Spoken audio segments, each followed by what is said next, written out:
Assalamualaikum warahmatullahi wabarakatuh. Oke, kembali lagi di mata pelajaran fisika. Kita lanjutkan materi kemarin. Sebelumnya kita sudah membahas tentang metode ilmiah.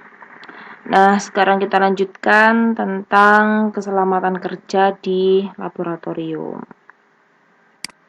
Kita slideshow dulu. Nah, keselamatan kerja di laboratorium. Kenapa kita membahas keselamatan kerja di laboratorium?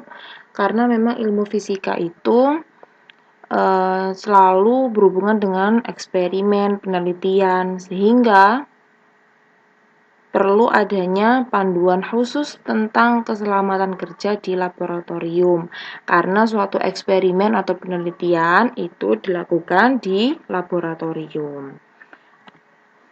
Laboratorium. Kalian sebelumnya pernah mendengar kata laboratorium? Pasti di SMP sudah tidak asing lagi tentang laboratorium. Jadi laboratorium itu tempat suatu peneliti atau seorang peneliti melakukan eksperimen atau penelitian. Nah, bentuknya seperti ini. Nah, ini ruangannya. Jadi banyak benda-benda atau banyak alat-alat untuk menguji suatu eksperimen. Tuh. Selanjutnya ada APD atau alat pelindung diri di laboratorium. Jadi ketika kalian masuk ke laboratorium, kalian tidak boleh memakai pakaian sembarangan. Misalnya kalian memakai seragam sekolah masuk ke laboratorium, itu tidak boleh.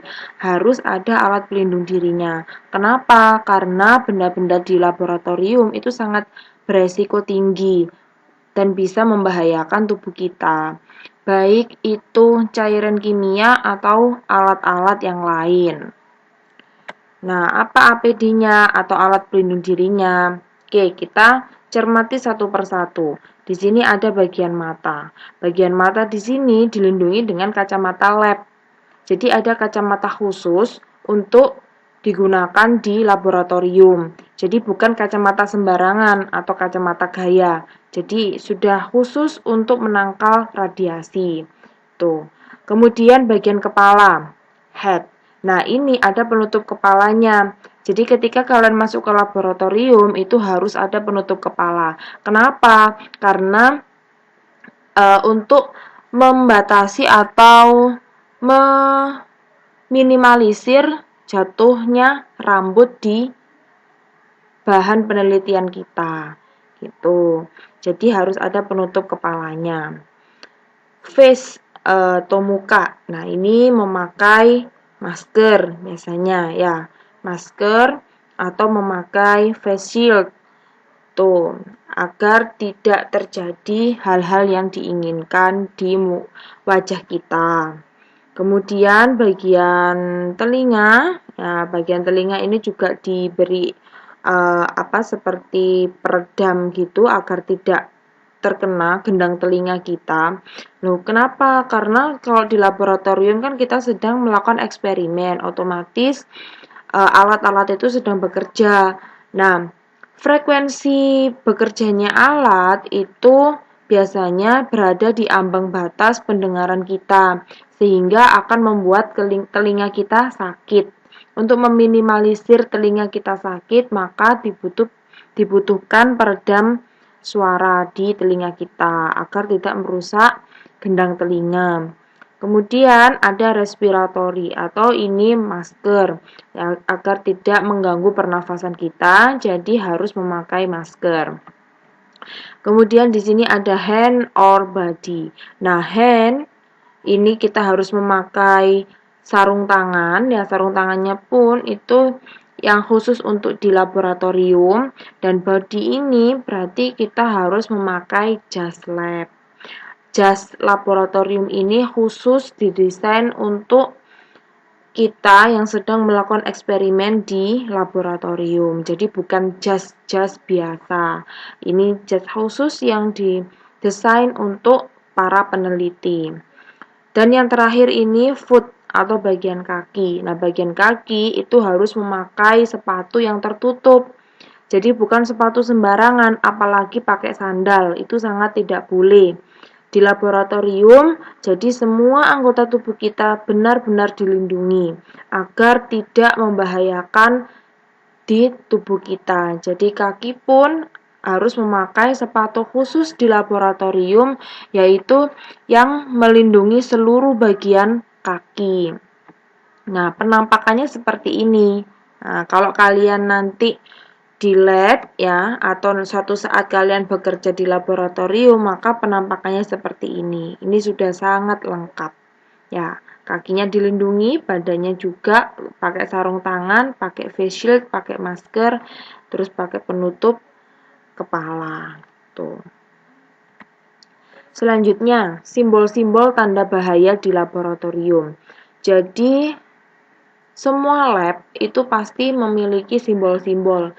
Dan kalian kalau berada di lab harus mengetahui dan memahami simbol-simbol tanda bahaya di laboratorium. Yang pertama, simbol ini menunjukkan bahwa benda tersebut mengandung radiasi.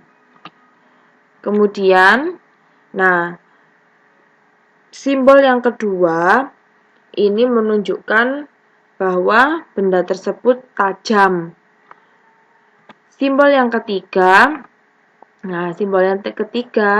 ini menunjukkan bahwa zat-zat kimianya atau benda-benda di laboratorium bersifat korosi. Korosi itu apa? Korosi itu nanti bisa membahayakan tubuh kita. Jadi tangan kita kalau terkena korosi, ya terkena benda-benda yang mengandung korosi, maka bisa akan membahayakan tangan kita. Tuh. Kemudian, ini ada gambar tengkorak seperti ini dan ada tulisannya poison ini. Ini berarti bendanya atau bahan-bahan kimianya bersifat atau mengandung racun. Selanjutnya, ini bahan-bahan kimianya atau benda-benda yang berada di laboratorium mudah terbakar. Dan yang terakhir, ini yang terakhir, gambar seperti ada bom yang meledak, berarti benda-benda di laboratorium atau zat-zat kimianya bisa meledak, bisa terjadi ledakan. Jadi ada 6 simbol tanda bahaya di laboratorium yang paling utama dan paling sering digunakan. Jadi kalian harus benar-benar mengetahui dan memahami. Oke, kecelakaan yang sering terjadi di laboratorium. Yang pertama, luka bakar. Jadi, luka bakar itu sangat beresiko tinggi kepada tubuh kita.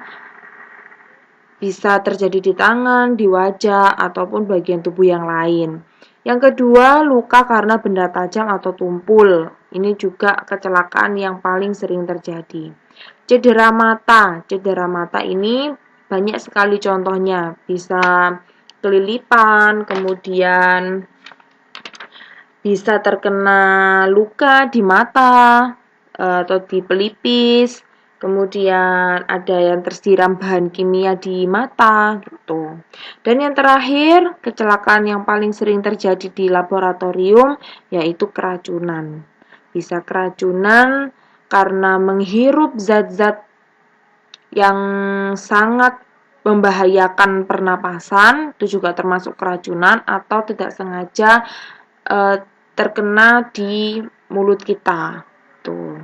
Ya, jadi itulah keselamatan kerja di laboratorium yang harus kalian pahami dan harus kalian benar-benar ingat beberapa simbol-simbol bahaya tadi agar tidak terjadi sesuatu yang tidak diinginkan pada tubuh kita. Oke, terima kasih. Cukup sekian penjelasan dari saya. Semoga bermanfaat. Wassalamualaikum warahmatullahi wabarakatuh.